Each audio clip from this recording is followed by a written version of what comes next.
बहुत समय पहले की बात है। भारत के हरे भरे मैदानों और ऊंचे पहाड़ों के बीच एक सुंदर राज्य था, सूर्यगढ़। सूर्यगढ़ का नाम इसलिए पड़ा क्योंकि वहां हर सुबह सूरज की किरणें सबसे पहले पहुंचती थीं। इस राज्य के राजा थे राजा आरव।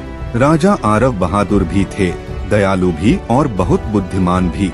उन्हें अपने राज्य के बच्चों से खास लगाव था। वे कहते थे, आज के बच्चे ही कल का राज्य हैं। सूर्यगढ़ में सब कुछ अच्छा चल रहा था।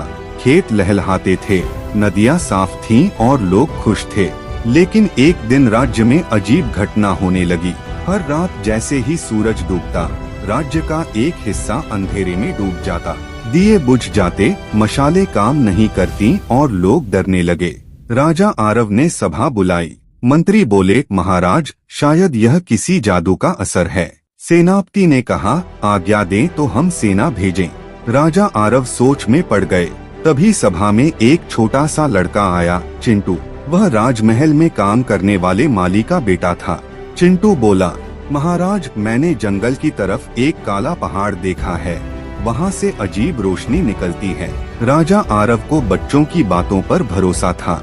उन्होंने कहा, बहादुरी उम्र नहीं देखती, चलो हम खुद चलेंगे जंगल की यात्रा पे। राजा, चिंटू और कुछ सैनिक जंगल की ओर निकले। रास्ते में घने पेड़, चिड़ियों की आवाज और बहती हवा थी। अचानक उन्हें एक बूढ़ा साधु मिला। साधु ने कहा, राजन, अंधेरे की जड़ लालच है। जो सिर्फ अपने लिए सोचता है वही अंधेरा फैलाता है। राजा ने बात मन में बिठा ली। काले पहाड़ का रहस्य। काले पहाड़ के पास पहुँचते ही उन्होंने देखा, एक जादूगर तमसुर वहाँ रहता था। वह सूरज की रोशनी को चुराकर अपनी शक्ति बढ़ा रहा था। राजा आरव ने तलवार निकाल ली, लेकिन चिंटू बोला, महाराज, लड़ाई से पहले बात कर लेते हैं। राजा ने तलवार नीचे रख दी। राजा बोले, तमसुर, तुम ऐसा क्यों कर रहे हो? तमसुर उदास हो गया। उसने कहा, कभी कोई मुझसे प्यार से बात नहीं करता, इसलिए मैंने रोशनी छीन ली। दयालु राजा। राजा आरव ने कहा, शक्ति छीनने से नहीं, बांटने से बढ़ती है। राजा ने तमसुर को सूर्यगढ़ आने का न्योता दिया। उसे काम दिया गया, बच्चों को जादू और अच्छे काम सिखाने का।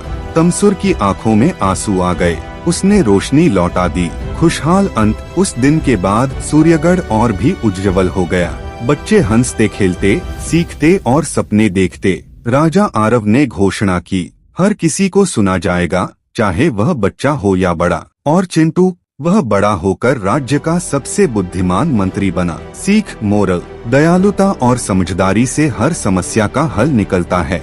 बच्चों की बातों को कभी नजरअंदाज नहीं करना चाहिए।